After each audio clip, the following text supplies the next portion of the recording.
Біздің бүкіл тарихымыздан мен екі олжамызды бөле айтар едім.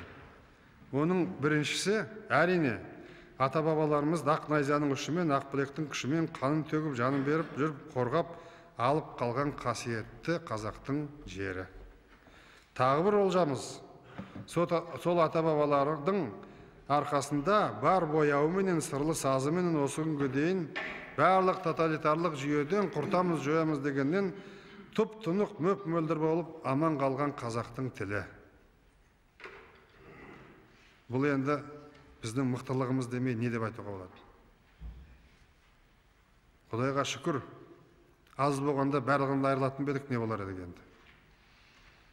Мемлекет тілге байланысты өзіне қатысты саяси мәселелердің бәрін шешіп берді.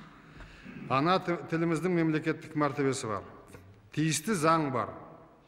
Арнаулы мемлекеттік орган бар, оны жүргізетін. Бөлінген қаржы бар.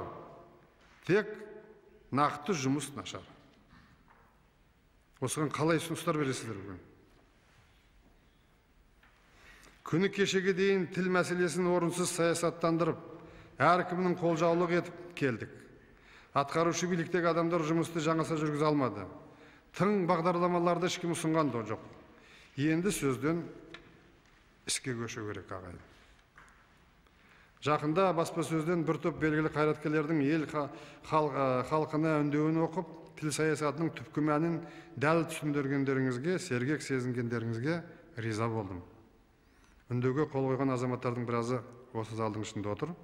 Сондағы бүкіл қазақ халқын шаңырақтан шаруашылыққа, мектеп партасынан парламент пен үкіметтің биік мінберлеріне дейін күнделікті тұрмыс тіршілігіміздің барлық саласында ана тілінде тілдесуді белсенді өмір салтына айналдыруға шақырамыз. Өз тілімізбенен өмір сүрейік. Ана тіліміз рухани азаттығымызбенен мемлекеттік тәуелсіздігіміздің тірегіне айналсын деген сөздер әр қазақтың жүрегіне тиетін болар деп сенемін. Өз тілімізбен өмір сүрейік. Бұдан артық қалай айтуға болады? Қажет десеңіздер, одан да оңайлатып айтайын. Қазақ пен қазақ осы қазақта сөйлессінші.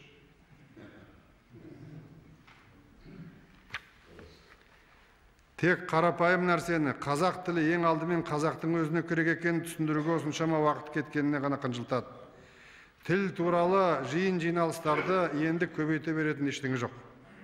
Оған кететін алтын уақыттың нақты іске арнайтын болайық. Социологиялық сұрақпенен білген кезде бір қуанатын мәселе, Қазақстан халқының түгел дейін барлығы, қазақтар әрине барлығы, балаларымызды қазақша үйрет, қазақта мектепке берсек дейді. Ең қуантатыны, сол сұрақтың ішіндегі 32% біздің орыс отандастарымыз балаларын қазақ тілге үйретуге байымдауға дайын отыр. 72%. Бұдан 3 жыл бұрын ондай болған жоқ. Біз енді мемлекеттік шарадынан енді сен президент неге жөндеп істемейсің деп айтатын шығарсыңдар. Енді мен не істеуім керек? Бірінші класстан бастап барлық мектептерде тек қана қазақша кәмелеттік аттестат алу үшін сол тілден экзамен бермей ешкім ала алмайды. Жоғарғы оқу орындарында барлық қазақ тілі енгізілді, одан емтихан тапсыратын болады жұрттың барлығы. Өмірі болмаған институттарда, университетте қазақтың бөлімшелеріменен кафедралар ашылып жатыр қазақ тілінде. Енді оның барлығын жаппай бір күнде жасап тастамыз деген қалай болар еді? Көп ұлтты халық қылып отырған кезде. Олардың жағдайын ойламасақ қаздай мемлекетпіз біз.